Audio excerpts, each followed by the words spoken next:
Siempre agradecemos la presencia de Cristo que está en medio nuestro, que está en este lugar. Vale la pena adorar a nuestro Señor. Quiero aprovechar antes de comenzar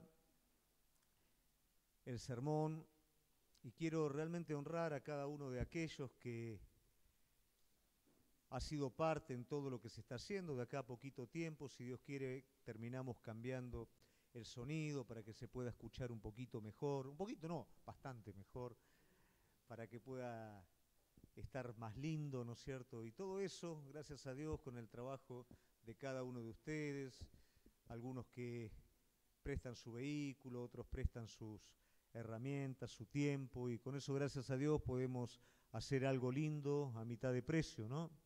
Y bueno, eso es importante. Como también quiero honrar a aquellos que están trabajando en el área de evangelismo, con niños, y cada uno que está desarrollando su labor en el cuerpo, sabiendo siempre que no es algo que lo hacemos para el hombre, lo hacemos para Dios, pero como hombre, ¿no es cierto?, y como responsable, yo quiero agradecer a la vida de cada uno de aquellos que está poniendo su granito de arena, honrarlos y decir que son una bendición realmente.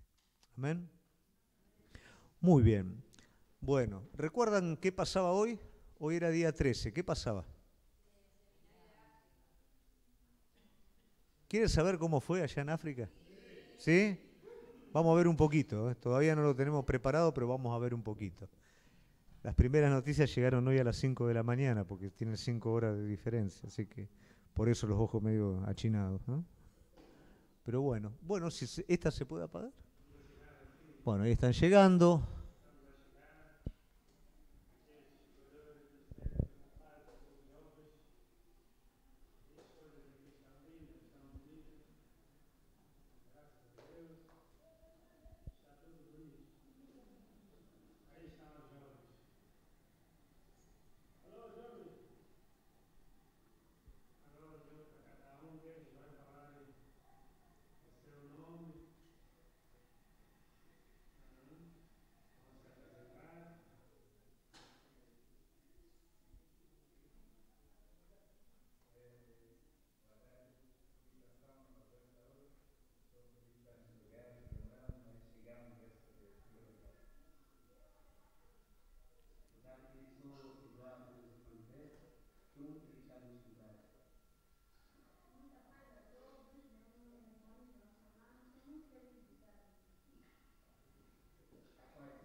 Aí está os outros, louvado seja Deus. Já ouvimos a declaração de cada um deles, Deus abençoa. Vamos começar a ouvir o trofão. ¿Hay otro?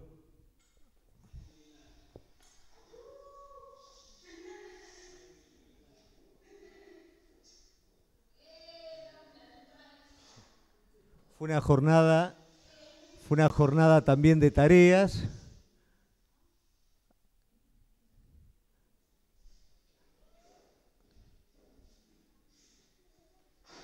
Acá se lo ve trabajando más a la muchacha que al muchacho, muy como que está sosteniendo solamente, pero bueno, muy bien.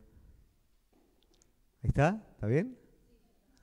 Bueno, Por ahí un poquito se los presentamos medio desprolijo porque nos llegó hoy a las 5 de la mañana. Con eso también nos llegó las pequeñas dificultades porque no alcanzaba el dinero para poder trasladarlos. Así que nos levantamos a las 5 de la mañana y de ahí en adelante hubo que estar resolviendo todo.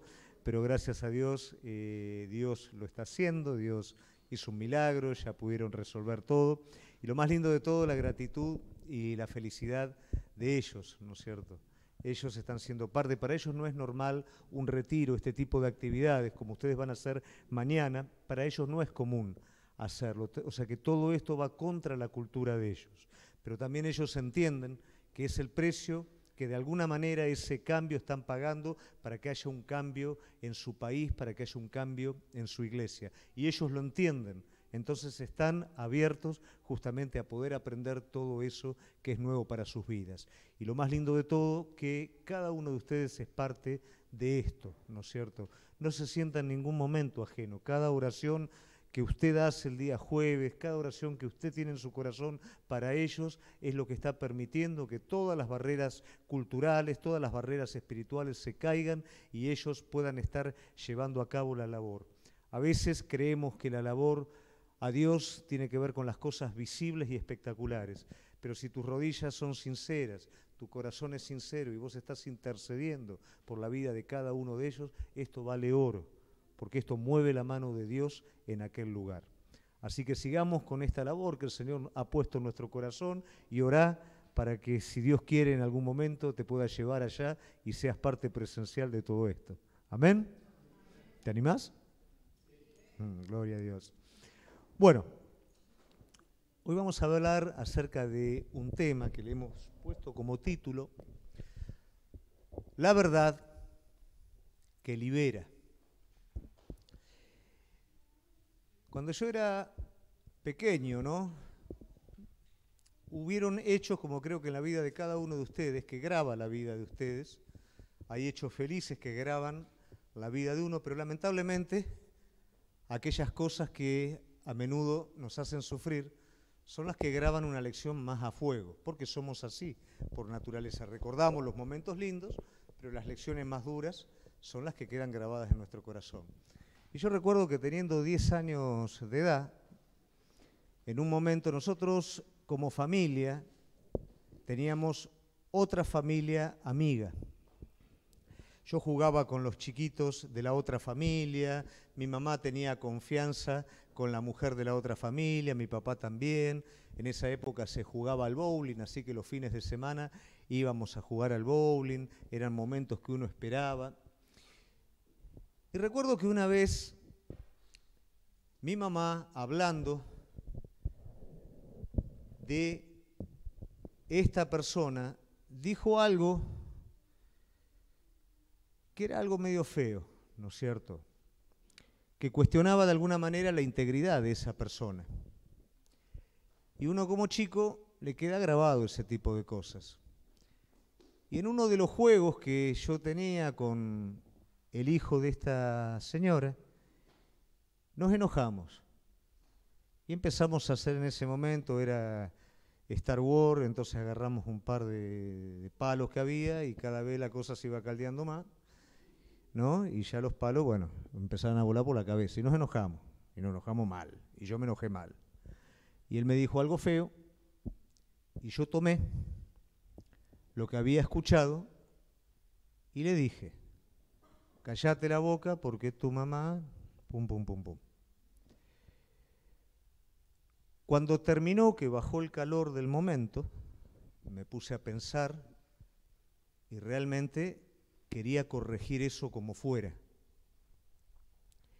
Al otro día nos teníamos que encontrar y ellos no vinieron.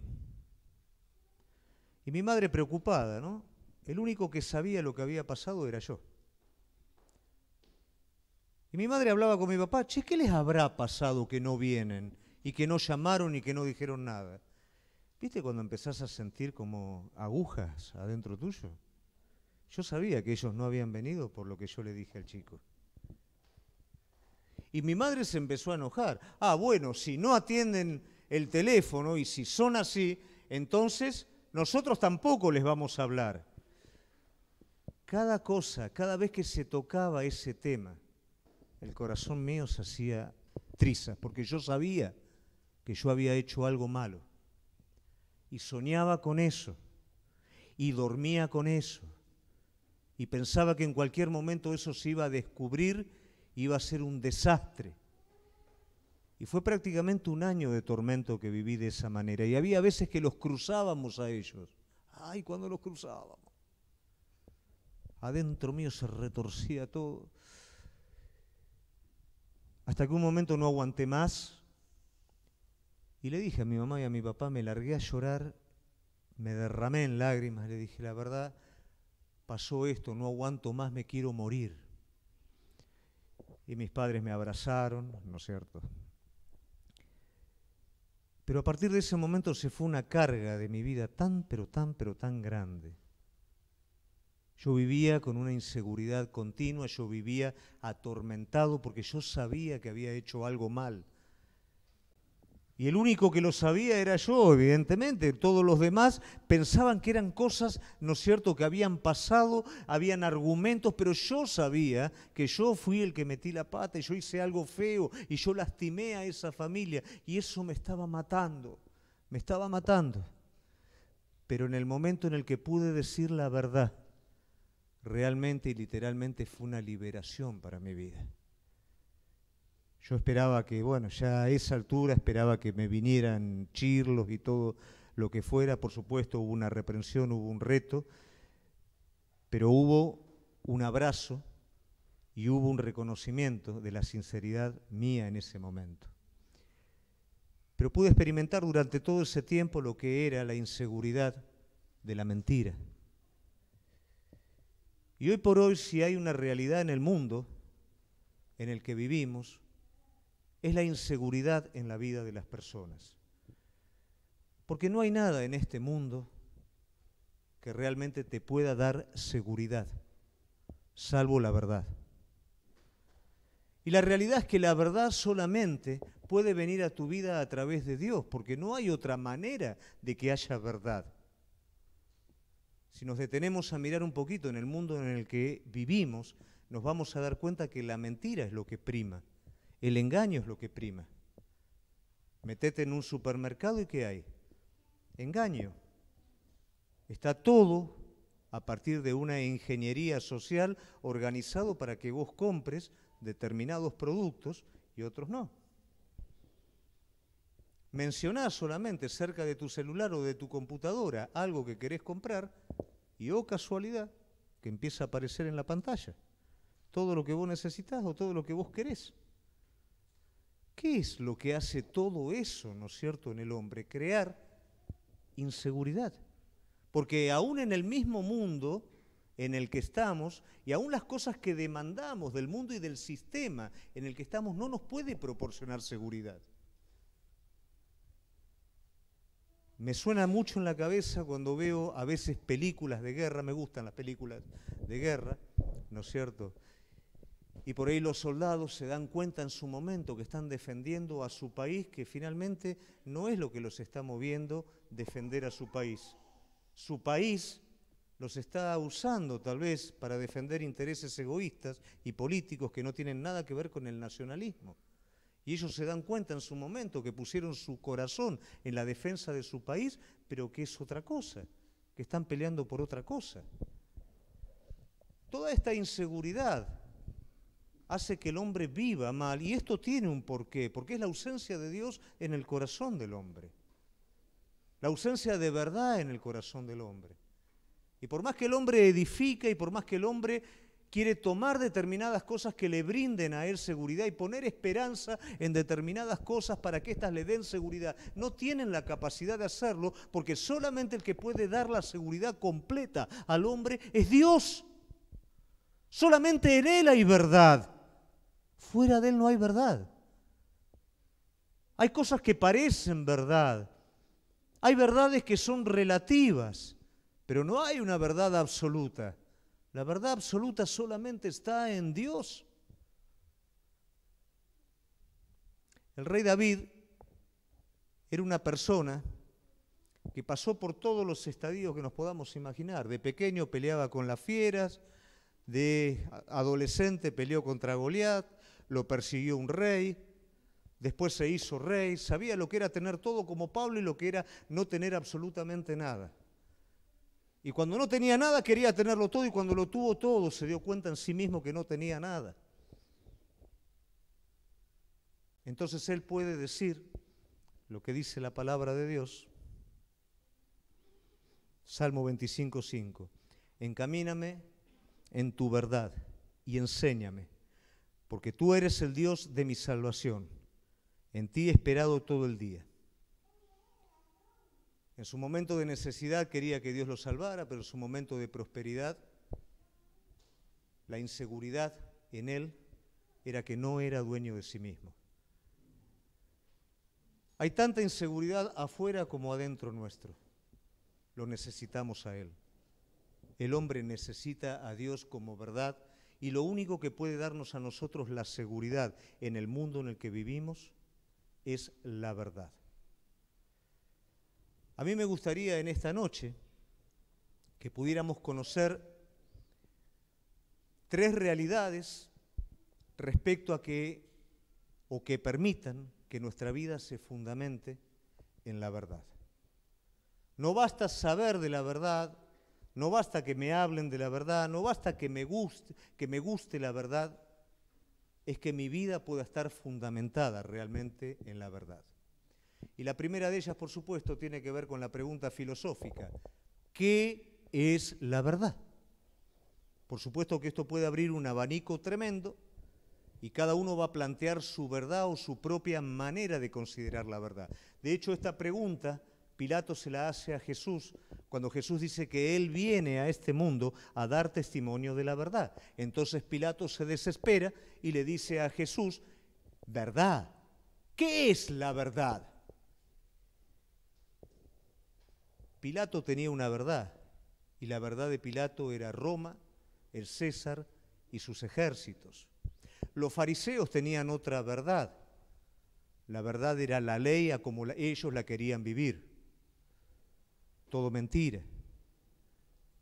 Pero la verdad absoluta estaba presente en medio de ellos, y la mentira de César y la mentira de los fariseos no fueron ni más ni menos que los verdugos de la verdad, porque entre ellos mataron a Jesús. La mentira no convive con la verdad, es enemigo acérrimo de la verdad. Entonces la pregunta es: ¿qué es la verdad? La verdad no es algo, la verdad es alguien. La verdad no es un criterio, no es un concepto, no es un tema filosófico, es una persona. Y esa persona es Jesucristo. El único que pudo decir en este mundo: yo soy, dando a entender a la humanidad que Él es la deidad misma, que Él es Dios mismo. Él dice: yo soy la verdad. Ningún maestro en esta tierra dice yo soy, dice yo conozco, yo represento, pero nadie puede decir yo soy, porque hay mentira en el hombre, hay inseguridad en el hombre. Hay baches en el hombre que no permite que cierre todo el plano y digan yo soy la verdad. No lo pueden decir, solamente Dios hecho hombre puede decir yo soy la verdad. No hablo verdad, no tengo verdad, soy verdad. Y esto nos muestra claramente que la verdad es algo vivo que está en Jesucristo. Él dijo: yo soy la verdad. Y todo lo que la verdad encierra. Yo soy camino. ¿Cuál es una de las grandes inseguridades del hombre? ¿A dónde voy? ¿Cuál es una de las grandes incertidumbres del hombre? ¿De dónde vengo y a dónde voy? Dice: yo soy camino. Y yo soy vida. Soy verdad, soy camino y soy vida. Sin mí no hay verdad. Sin mí no hay dirección, sin mí no hay vida. Por más que mi vida biológica me lleve a caminar, a comer, a beber, no tengo vida espiritual en mí. Estoy espiritualmente muerto. La verdad no solo es una persona, La verdad es una persona que vino a descubrir la mentira del hombre y a salvar al hombre. ¿Cuál es la mentira del hombre? Que sin la verdad divina el hombre vive una mentira. Y eso es lo que le trae inseguridad al hombre. Cuando Dios no está en la ecuación del hombre, el hombre vive una mentira. Y la raíz de todo pecado es la ausencia de Dios en la vida del hombre. Y cuando Dios no está en la vida del hombre, la mentira es lo que está presente. Y el hombre edifica su vida en la mentira. Por eso se siente inseguro. Por eso, aunque tiene todo lo que quiere tener, se siente inseguro. Si alcanzo esto, esto no me puede dar seguridad. Y si alcanzo esto y esto, ahora tengo inseguridad de cómo mantengo esto y esto. El hombre no puede dar seguridad al hombre. ¿Quién garantiza el futuro del hombre? ¿Quién garantiza la lealtad del hombre? Un negocio, ¿quién garantiza la estabilidad del negocio? Un bien material, ¿quién garantiza la estabilidad de ese bien material? Nada en esta tierra nos puede dar seguridad. Solamente Dios. Por ese motivo, cuando los hombres de Dios participaban en el Antiguo Testamento de la presencia de Dios, había algo que era inusual en ellos. Lograban cosas que ningún hombre natural podía lograr. No tenían medios, no tenían cualidades, no tenían ventajas, pero lo tenían todo en Dios. Elías no era una persona que atraía al resto del pueblo, al contrario, repelía con su persona.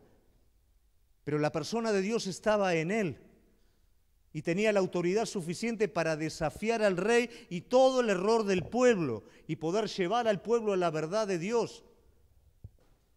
Pero cuando por algún motivo o en un momento de flaqueza, como nos puede pasar a cualquiera de nosotros, él se separó, inmediatamente la inseguridad propia del hombre cobró presa de él. Y fue como un hombre común y corriente, temeroso, queriendo guardar su vida, huyendo del peligro, hasta que nuevamente el Señor se acercó a él. ¿En dónde estamos buscando la seguridad? ¿Contra qué estamos peleando? ¿Somos lo suficientemente sinceros como para reconocer la inseguridad adentro nuestro? Ese lugar tiene que ser ocupado por Dios en nuestra vida y por la verdad de Dios. La verdad es una persona. La verdad es una persona que salva al hombre. Cuando la verdad se manifiesta al hombre, el hombre se da cuenta de su error, de que el pecado está presente y que no puede luchar contra el pecado, que está encerrado en sí mismo y en sí mismo el hombre no tiene salida. Solamente la salida la tiene en Jesucristo. El hombre tiene que salir en fe fuera de sí mismo para tomarse de la mano de Cristo y ser salvado y renovado. El hombre adentro de sí mismo solamente repite los mismos errores de toda la vida. Pero cuando el hombre se toma de la mano de Jesucristo por medio de la fe, comienza a caminar el camino de la verdad, la vida de la verdad. Su vida se renueva completamente. Y esa inseguridad queda a un costado y es reemplazada por la verdad de Dios. Amén.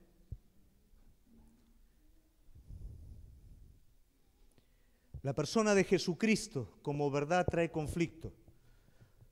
Muchas veces hay personas que se frustran porque dicen,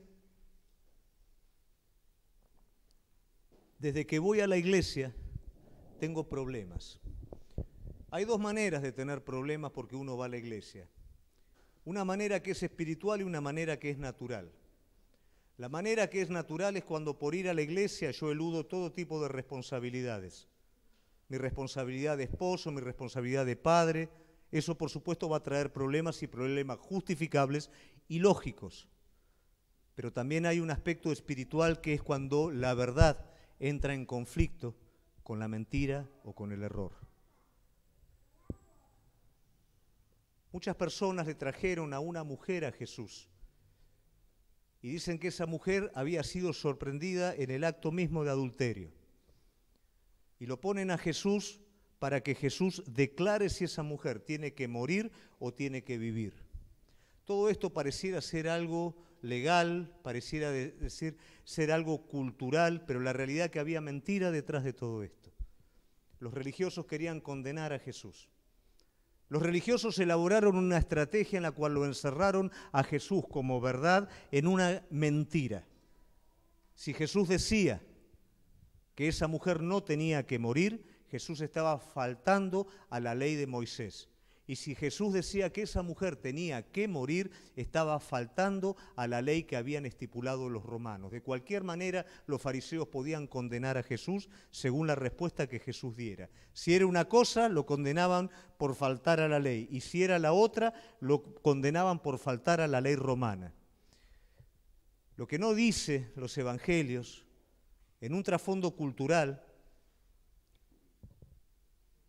es que el judío no tenía la autoridad para matar a nadie por el pecado. Dada la crueldad con la que se movía, los romanos prohibieron la potestad de ellos de ejecutar a una persona salvo que pasaran por las leyes romanas. Y todo el proceso era tan complicado que era muy difícil poder encontrar a una mujer en el acto mismo de adulterio. Eso tenía que ser una trampa establecida. Nadie se iba a prestar tan fácilmente a ser sorprendido de esa manera. Todo tenía que ser escondido, todo tenía que ser de una manera tal que pasara desapercibido. Todo eso delataba fácilmente que eso había sido una trampa para poder condenar a la verdad. Pero la verdad es verdad en sí misma y la verdad simplemente se manifestó. Si alguno de ustedes está libre de pecado, hágalo, tire la primera piedra. No lo pudieron condenar por fallar a la ley de Moisés, tampoco por faltar a la ley romana, simplemente su engaño los condenó a sí mismos y se tuvieron que apartar cada uno de ellos avergonzados. La verdad como persona, Cristo como persona trae conflicto. Cuando vos te comprometés a vivir la verdad de Él, vas a traer conflictos, pero conflictos contra la mentira, conflictos contra la injusticia. Vos trabajás en una fábrica y quieren boicotear todos tus compañeros la fábrica y quieren a través de una mentira boicotear. ¿Qué vas a hacer vos? Soy uno más de las personas que trabajan. ¿Qué voy a hacer? Voy a decir, sí, tienen razón, hagamos todo lo mismo, a ver todavía, sí, o yo no estoy de acuerdo con eso. ¿Y qué pasa si vos decís, no estoy de acuerdo con eso? El hombre idealiza y cree que la verdad es placentera. Por supuesto que la verdad me llena de plenitud, pero la verdad es conflictiva con la mentira. Y este mundo está bajo la mentira. Y si vos querés ser verdadero, vas a tener conflicto y es un precio que tenés que tener en cuenta. Para edificar la torre y para marchar a la guerra, como dice Jesús, es un precio que tenés que tener en cuenta. Esa paz que nos da la verdad trae un precio consigo. La persona de Jesús traía conflicto en la maldad, en la mentira de las personas. Y la persona de Jesús como verdad nos desafía a cada uno de nosotros a una decisión. Mientras no conozco no hay problema, el problema es cuando conozco. Si yo sé que puedo caminar acá y no hay peligro, yo voy a seguir adelante. Por supuesto, me voy a caer de este lugar. Pero si alguien me enseña que si yo me caigo de ahí me puedo lastimar, yo no me voy a acercar a ese lugar. La persona de Jesús plantea la verdad con respecto a la voluntad del Padre y la verdad con respecto al estado real de mi vida. El sufrimiento que hay en mi vida es por la inseguridad y la inseguridad es por el pecado. Y el pecado es por la ausencia de Dios en mi corazón. No es por el acto pecaminoso, es por el pecado raíz que es la ausencia de Dios en mi corazón. Cuando tomo las riendas de mi vida y lo corro a Él, lo ausento de mi vida. Y por supuesto, hay inseguridad en mi vida. Aunque tomo decisiones, aunque avanzo en determinadas cosas, pero la inseguridad me persigue. Diferente a cuando soy guiado por Él. Cristo nos presenta un desafío con respecto a la verdad y el desafío es distintivo. Si yo quiero ser distinto a vos de manera natural, voy a ser simplemente un orgulloso, un religioso, pero cuando vivo la verdad te hace diferente.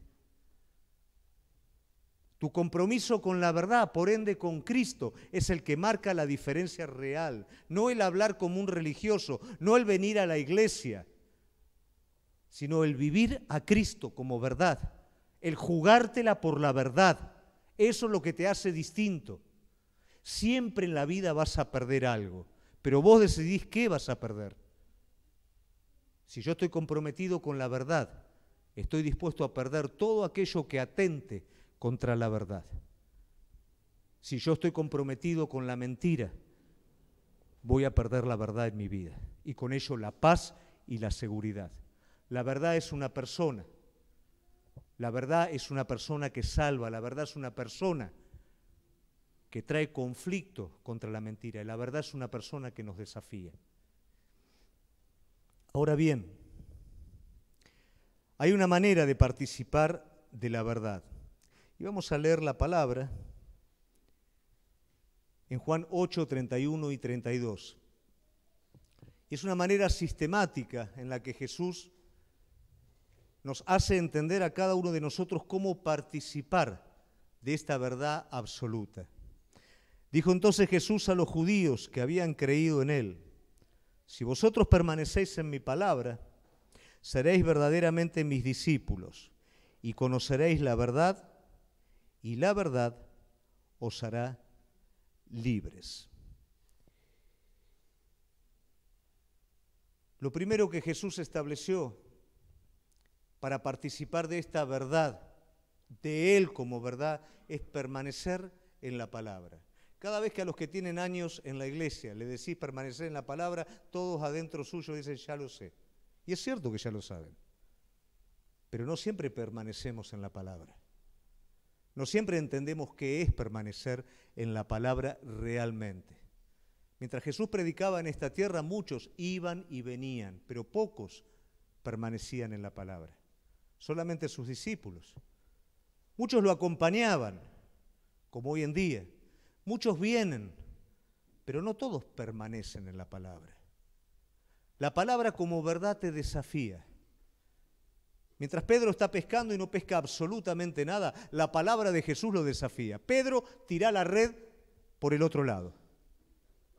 A pesar de todo pronóstico, pero Pedro decide obedecer a Jesús. ¿Y qué pasa cuando Pedro permanece en esa palabra que Jesús le da? Saca los peces de una manera milagrosa. Pedro aprende esto. Entonces, en medio de la tempestad, cuando lo ve a Jesús caminar sobre las aguas, le dice: di la palabra. Él permanece, baja, permanece en esa palabra y mientras permanece puede caminar sobre las aguas. Pero cuando mira con sus ojos naturales las dificultades, inmediatamente se hunde. Cuando Jesús está diciendo: si quieren participar de mi verdad, deben de permanecer en mi palabra. Cristo es la verdad. La verdad es una persona. Y cuando permanezco en Cristo, permanezco en su palabra y permanezco en la verdad. No es algo sencillito. No es algo decir simplemente sí, bueno, ya la sé, la estudio, la conozco. No, camino en ella. Porque permanecer en la palabra me va a dar un carácter. ¿Y ese carácter cuál es? El carácter de discípulo. Es imposible permanecer en la palabra si yo no lo sigo a Él. Porque la misma palabra me va a llevar a seguirlo. Y si lo sigo me convierto en discípulo.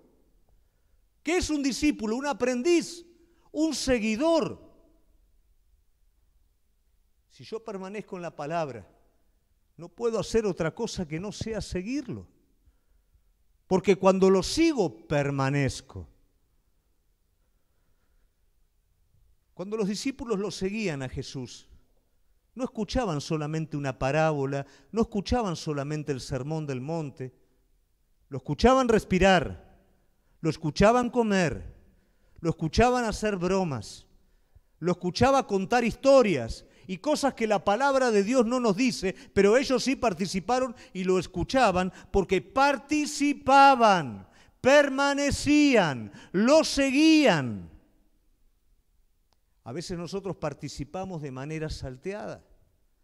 Cuando tenemos ganas de orar, cuando tenemos ganas de tener el devocional privado, cuando venimos a la iglesia.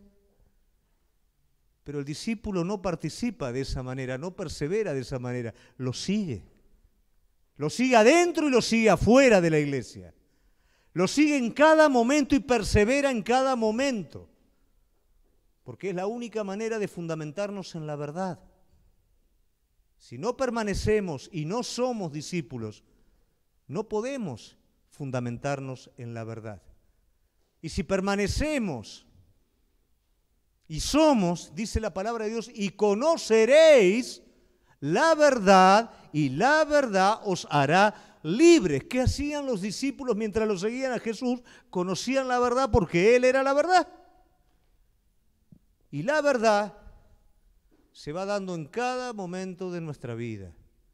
Y el conocimiento no es cuando el pastor predica o da un estudio, estudias IET. Eso es una parte muy chiquitita. El conocimiento es cuando te levantaste a la mañana y empezó tu día. Y en la soberanía de Dios está todo divinamente ordenado para que la palabra que vos conocés se ponga en práctica absolutamente en todas las cosas. Hablamos de fe, te conté de algo inusual la semana pasada, de José. Hoy a la mañana me levanto, a las 5 de la mañana, que no sé ni quién soy a esa hora. Y me llaman de Mozambique, me dicen, no hay dinero para el colectivo, no, vinieron los chicos. ¿Qué hacemos? Bueno, para un poquito, a ver, la verdad. Esto es obra de Dios, es un desafío de fe. Si Él no lo hace, entonces se empiezan a acomodar el Shenga arriba de la cabeza y esto va para ese lado. Y terminó todo siendo un gozo. Si uno le empieza a dar lugar a todo el resto, termina, no vinieron y no se puede con el colectivo, y entonces hágase en otro momento. No, cada día es una oportunidad, cada prueba que vos estás viviendo es una oportunidad para permanecer en esa palabra, para ser discípulo y para conocerlo a Él. La fe no se produce, el resultado antes no se produce. El resultado se produce cuando das el paso de fe. Ahí viene la cosa nueva. Antes no. Antes es todo igual. Pero cuando doy el paso sobre esa palabra, permanezco en esa palabra, soy en esa palabra que es verdadera, ahí se produce realmente. Y ahí es donde conozco. No conozco de una manera intelectual, conozco de una manera espiritual, que eso es lo que hoy nos está faltando. ¿Por qué el espíritu religioso está tan fuerte en este tiempo? ¿Por qué el sensacionalismo? Porque no se paga un precio de fe.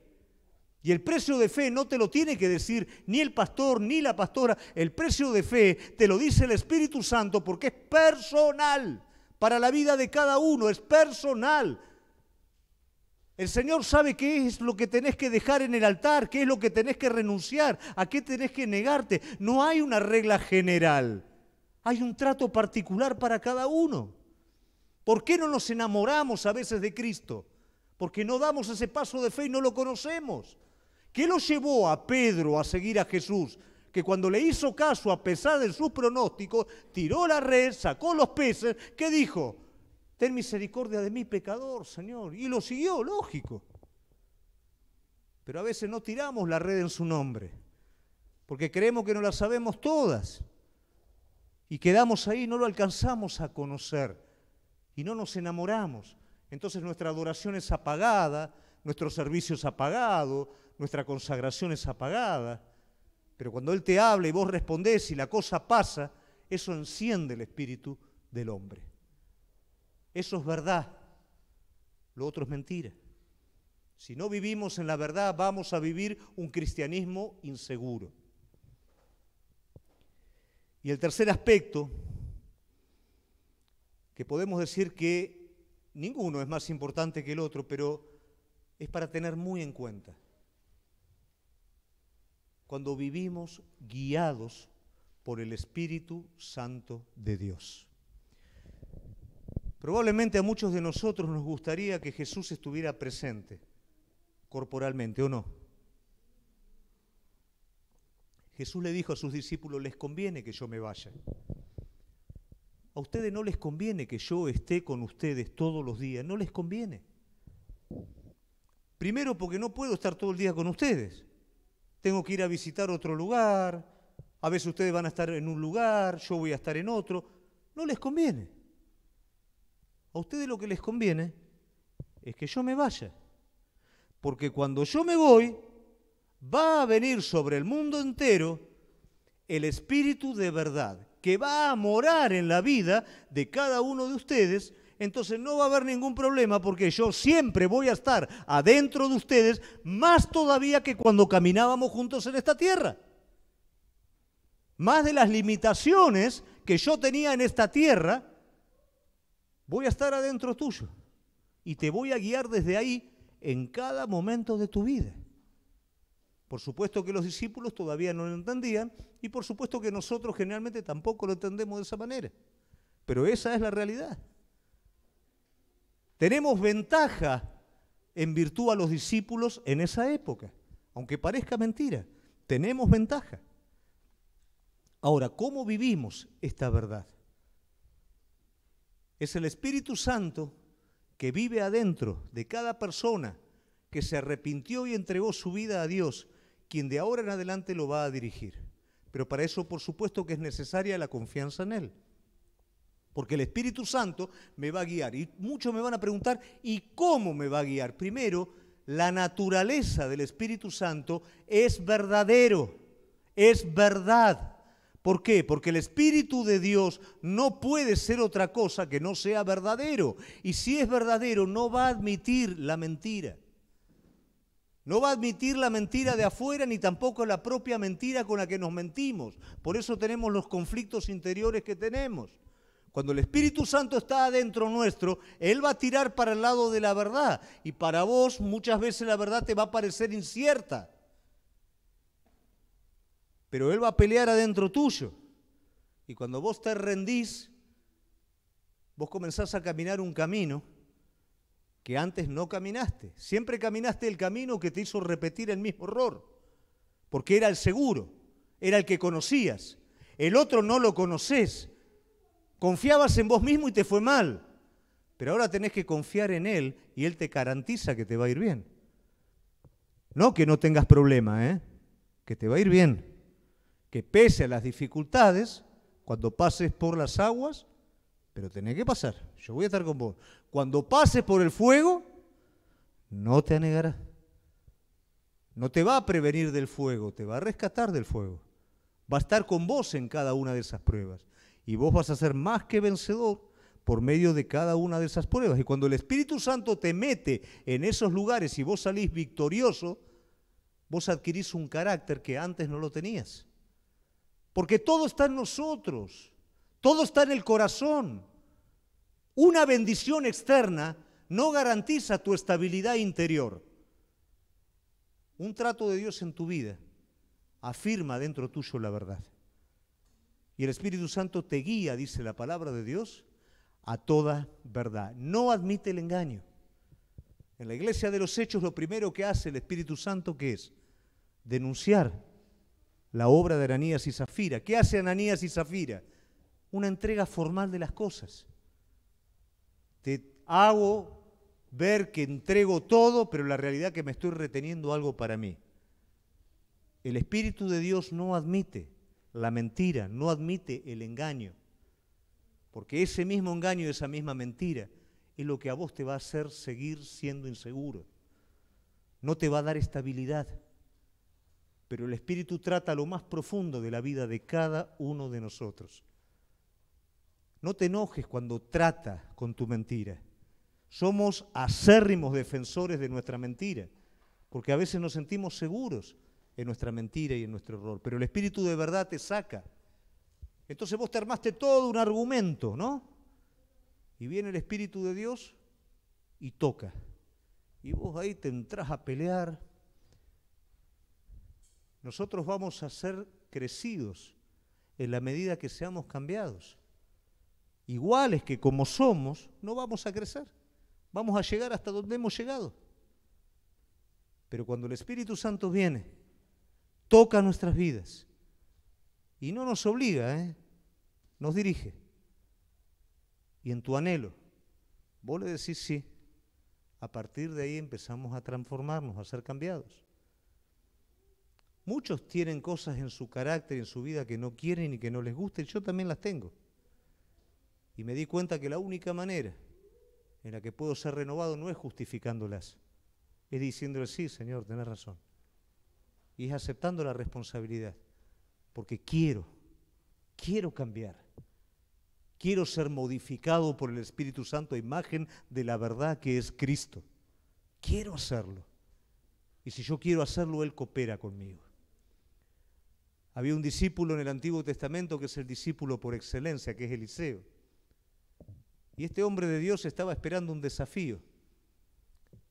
Porque por más que tenía carros, bueyes, tenía todo lo que a nosotros nos gustaría tener, a él le faltaba la verdad en su corazón. Y era necesario que alguien apasionado por la verdad apareciera en su vida. Lo que es muy irónico, que aquel apasionado por la verdad que viene hacia su vida es alguien que recién había sido restaurado de una caída, que era Elías. Elías había tropezado, Elías se había corrido un poquito del Señor, pero el Señor lo vuelve a restaurar y ahora lo envía como modelo de pasión por Él a un hombre que está esperando ser desafiado por Dios. Este hombre inmediatamente en Elías encuentra lo que estaba esperando. Un discípulo tiene anhelo por la verdad. Un hijo de Dios tiene anhelo por la verdad. Y cuando la palabra de Dios me dice, buscad y hallaréis, golpead y se os abrirá. ¿Qué es lo que anhelamos del Espíritu Santo? Anhelamos una sensación que nos dé una cosquillita, que nos haga sentir de una manera, o anhelamos verdad de Dios a través del Espíritu Santo. Cuando yo golpeo por eso, cuando yo anhelo eso, eso viene sobre mi vida. Y viene como una dirección de Dios. Viene a remover cosas desde hace años que están ahí enquistadas, que son las que no me dejan crecer, que son las que no me dejan avanzar, que sé que no son verdad, pero estoy tan acostumbrado que las tengo ahí. Pero hay un tiempo en el que el Espíritu Santo te dice, basta, déjame tocar eso, déjame mostrarte.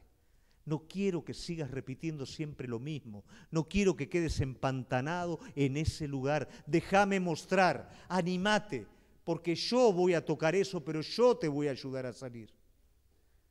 Y a partir de ese momento, esa renovación empieza en cada una de nuestras vidas. Si vamos a estar edificando nuestras vidas en la mentira, estamos condenados a vivir una vida de inseguridad. Pero si decidimos edificar nuestras vidas en la verdad, en medio de todo lo que estamos viviendo como país, como mundo y aún en las cosas personales, por más que vengan hacia nuestra vida, va a haber algo mucho más fuerte que nos va a estar sosteniendo y que nos va a estar permitiendo avanzar en medio de la oposición y alcanzar todas las cosas que Dios trazó para nuestras vidas. Isaías 12:2, a manera de conclusión, dice, he aquí, Dios es salvación mía. Me aseguraré y no temeré, porque mi fortaleza, mi canción es Jehová. Jehová, quien ha sido salvación para mí. La inseguridad edifica sobre el temor. La verdadera confianza edifica sobre la verdad. Es mi deseo que en esta noche podamos tomar una decisión sobre qué estamos edificando o sobre qué vamos a edificar. Nos ponemos de pie.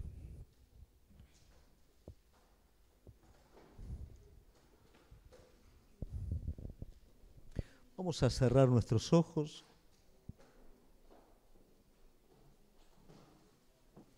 y de la misma manera que adoramos a nuestro Señor, vamos a preparar nuestro corazón